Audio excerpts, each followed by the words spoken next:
Hi, Movie Recaps here. Today, I will show you an action, adventure, fantasy film from 2009 titled Daybreakers. Spoilers ahead, watch out, and take care.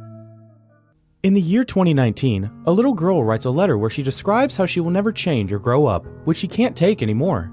She leaves the house to watch the sunrise, and when she looks up, we see her yellow eyes. She's a vampire. As soon as the sun comes up, her entire body burns. Then we're shown the world is empty during the day because of a plague caused by an infected bat in 2009. Most of mankind has become vampires. The human population is plummeting, and researchers are starting to look for blood substitutes to keep the vampire population fed, while a small group of them fight for human rights since they are being hunted and farmed. When night falls, the world comes alive again. We see vampires go on their normal lives as humans used to do, hanging out or going to work. There's even a hobo vampire begging for blood that threatens a random citizen. The police electrocute him for it. Meanwhile, taking his car and then the subway for work is our protagonist, Edward Dalton.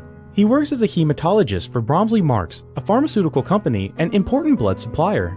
After going through security at the building's entrance, Edward passes by the rooms with the machines that farm humans, which he hates, before going to his lab. He's working on trying to find a blood substitute, but his latest try is also a failure. Afterward, he has a meeting with his boss, Charles Bromley, his lab partner, Christopher Caruso, a commissioner, and an army officer. The commissioner informs them of the results of the experiment they've conducted on a death row inmate. He was selected for a study on the effects of blood deprivation. The lack of blood caused a complete degeneration of the brain's frontal lobe. The first signs of it were his ears getting longer. He quickly deteriorated into a Nosferatu-like creature with no rationality or emotions. They call these creatures subsiders, and they're becoming a problem on the streets.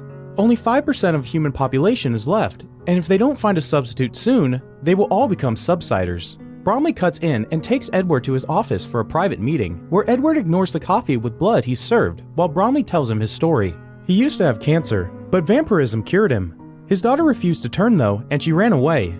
He knows Edward pities humans, and so does he. That's why they need to begin the testing as soon as possible to save the human race.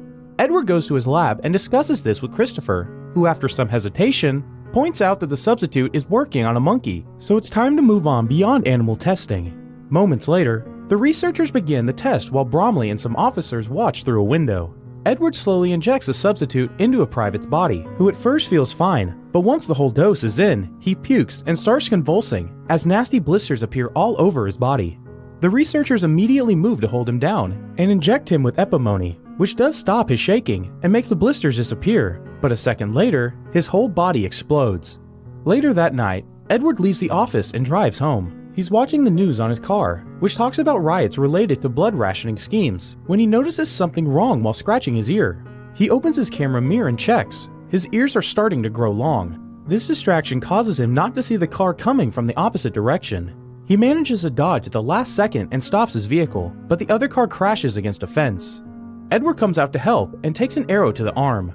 The people getting out of the other car are humans, and their leader, Audrey Bennett, has a crossbow to defend themselves from vampires. Suddenly, police cars can be heard approaching them, so Edward swears he just wants to help and asks the humans to get in his car, which they accept after some hesitation. Edward activates the car's daytime protection driving mode, which turns all the windows black, then takes out the arrow from his arm as the police arrive. While he lies to them and tells them which direction the humans ran to, Audrey finds Edward's ID badge and learns his occupation. After the police are gone, the humans get out of the car, and Audrey wishes Edward a happy birthday as they all leave. Moments later, Edward is arriving at home, where a community announcement is warning everyone of the oncoming sunrise. Once he makes it to his house, he has dinner and starts taking care of his plants, when he suddenly receives a visit from his brother, Frankie Dalton, who he hasn't seen in months because he joined the army. Frankie comments on the lack of birthday party, to which Edward replies that he's turned 35 10 times already, but Frankie doesn't care. He thinks that they must celebrate, and for that, he brought an expensive bottle of 100% pure human blood. He pours 2 glasses as he teases his brother for drinking pig blood, but Edward turns it down. This enrages Frankie, who starts an old argument of theirs. Edward doesn't touch human blood, but still works for a company that farms people, which he sees as a necessary evil to be able to find a substitute. Yet he also looks down on Frankie for hunting humans for the army. Edward suddenly grabs the blood bottle and starts pouring it down the drain, but Frankie takes it from him and smashes it against the wall before trying to leave. He can't, however, because a subsider gets in his way. The creature enters the kitchen and starts licking the blood off the walls, then moves on to the glass on the table. Frankie grabs a knife from the holder, which startles the subsider and makes it push him against the wall. He falls on a glass table and loses consciousness for a few seconds. The subsider moves towards Edward next, and he keeps it at bay with a stool while calling out his brother's name. Frankie wakes up and retrieves the knife.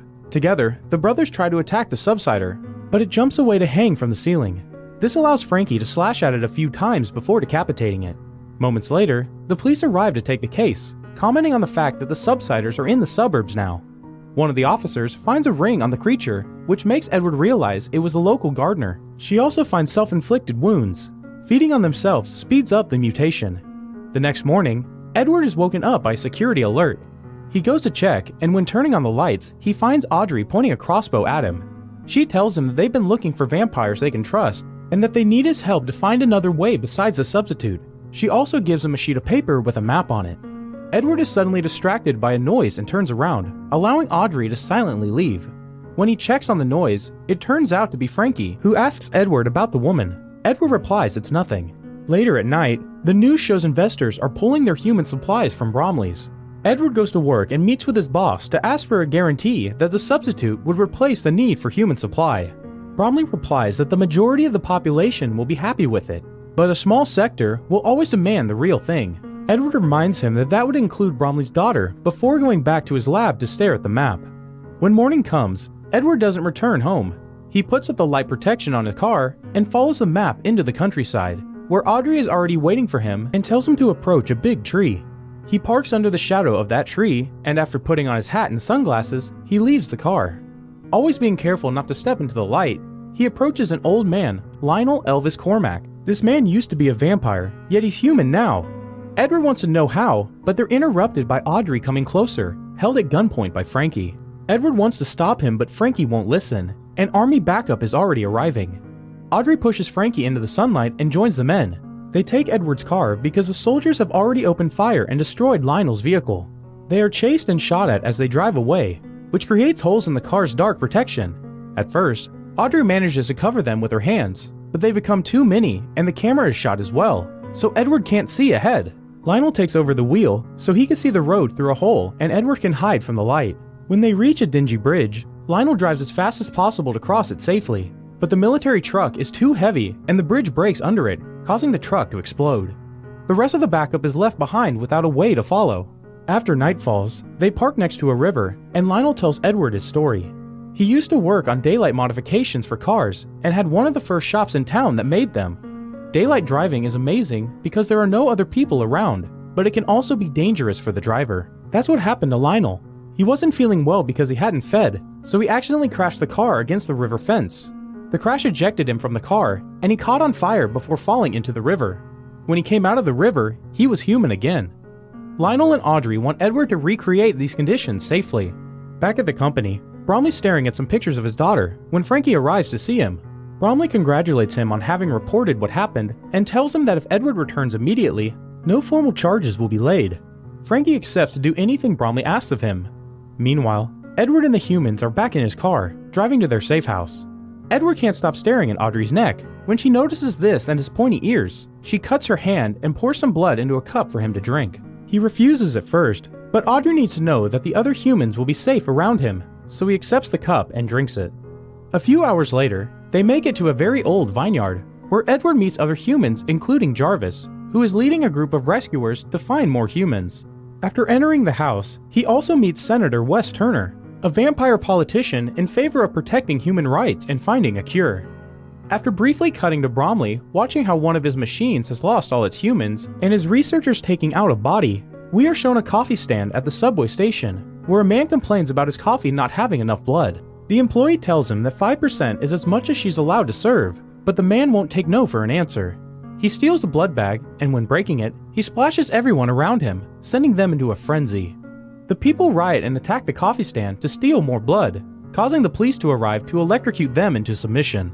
The next morning at the vineyard, Edward takes some blood from Lionel to run some tests while he asks some questions about how he felt the day became human. Edward thinks maybe the only way to treat the blood is inside the body, controlling the daylight burn. Some hours later, when he leaves the lab to take a break, most humans move away from him. Audrey comes to tell him that they may fear him, but still think he can help. Edward confesses that he didn't want to turn, but Frankie betrayed him and turned him anyway. It's then that Edward notices the fermentation tanks, and after Audrey confirms that they're airtight, they go to look at them from the inside. The tanks have air extractors that would allow them to put out a fire, and Edward decides to use them for the experiment, so they start working on the necessary modifications. Later, in the middle of the night, we see Jarvis's group on the road taking a convoy of rescued humans to the vineyard, including Bromley's daughter, Allison. When a shock gives them a flat tire, they're forced to stop their cars. They get out with their weapons ready, but the army is surrounding them, and after a short shooting exchange, all humans are knocked out. Allison manages to contact the vineyard before she falls unconscious too. So when Frankie takes the walkie-talkie from her hands, they use it to track the call and find the location of the vineyard. At the vineyard, all the humans are grabbing their things and getting into their cars, ready to follow Tuner to his safe house. But Edward wants to stay behind because there won't be another chance to recreate the experiment, so Lionel and Audrey decide to stay behind as well and help. Back at Bromley's, Allison wakes up in her father's office and grabs a knife as he arrives to see her. Allison begs for her friends' lives, but Bromley says he is happy to see her, but as he hugs her, admits he can't do anything for her friends. Allison pushes him away and runs to the door, but she's knocked out by a soldier as Bromley realizes his daughter has stabbed him. When morning comes to the vineyard, the experiment is ready to start. Audrey will watch the monitors while Lionel will stay in the tank with Edward, who has the heart monitor connected to his chest and is covered by a wet blanket. The process is simple. They open a hole in the tank to let the sunlight burn Edward. Then they use the air extractor to turn off the fire. The first 2 tries are a failure, but they let Edward burn long enough for the third, and this time it works. Edward manages to become human again. Their happiness is interrupted by the army arriving to raid the place, but they avoid getting caught by hiding in a wine barrel. We cut to the company again, when Frankie is visiting Bromley, who is being treated for his wound. Bromley asks Frankie to do something for him, and Frankie leaves the room to see Allison in her cell. She still doesn't want to be turned, but Frankie goes ahead and bites her anyway. Back in the vineyard, the trio leaves the hiding spot after making sure it's safe. Edward goes outside and is amazed by the sunlight touching his skin without burning, while Lionel retrieves an old car of his. Meanwhile, in the company, Bromley sees how all of his machines are empty now before checking on his daughter, who is not drinking her blood rations. Bromley enters the cell and discovers she's biting herself, which will mutate her. She attacks her dad and blames him for everything before she's taken away. After the military imposes martial law so that they can freely fight the subsiders on the streets, we cut to Edward, Audrey, and Lionel, who are arriving at Tuner's cabin, only to find all the humans dead. Audrey is starting to lose hope, but Edward says he knows someone that can help.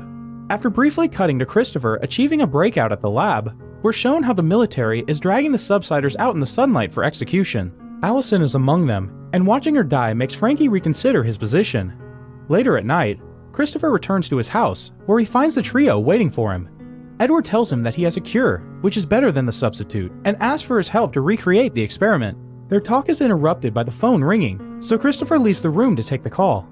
When he takes too long to come back, they get suspicious, so Audrey goes and finds him while Edward and Lionel check his code. Turns out Christopher has left his cell phone open on a call all this time, and now everyone at the company knows where they are. The army suddenly arrives, and Audrey is knocked out and captured, but Lionel and Edward manage to escape using the subwalk tunnels. They decide to hide in an old abandoned garage, where they are attacked by a subsider. Frankie arrives then and shoots the creature before noticing his brother has become human, making him confess he only turned him because he didn't want to see him die. He admits he made a mistake, and now he wants to help, but when Lionel comes closer, his thirst gets the better of him, and he jumps on the human to bite him. Edward grabs him and pushes him off Lionel. He's ready to shoot his brother, but stops himself when he notices something. Moments later, we see Edward willingly enter the company building, setting off the alarms with his human condition. Security catches him and takes him to Bromley's office, who currently has Audrey bleeding on a chair and is drinking her blood. Edward tells him he regrets everything and wants to be a vampire again, upsetting Audrey with his betrayal. Bromley shows him that they finally found a substitute so he doesn't need Edward anymore, and he calls him a coward. Edward says Bromley is a coward too, because he couldn't turn his own daughter. Furious, Bromley bites Edward, but Edward doesn't mind. In fact, this has been his plan all along. Bromley starts transforming into a human, and as Edward remembers how Frankie turned as well, he explains drinking treated vampire blood is the cure. Bromley presses an alarm to call for security, and we cut to see a bunch of army trucks arriving at the parking lot. When the soldiers leave their vehicles and approach the elevator, the doors open to reveal Bromley tied to a chair, causing the vampires to go into a frenzy and feed on him. Meanwhile, Aubrey and Edward, now armed with weapons he's found around, go downstairs and are about to leave the building when more soldiers arrive to block their way. The glass doors suddenly shatter when Frankie drives Lionel's car inside, hitting all the soldiers to save his brother. But backup immediately arrives, and now they're surrounded. Frankie tells Edward to go before sacrificing himself, allowing all the soldiers to jump on him and eat him.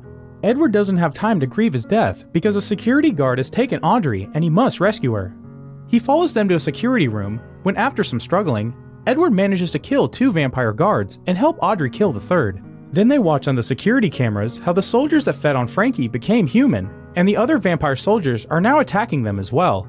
A feeding massacre occurs, and by the time Edward and Audrey come back to the lobby, only a handful of human soldiers are left standing. Christopher shows up and then shoots a couple of soldiers, claiming there can't be a cure.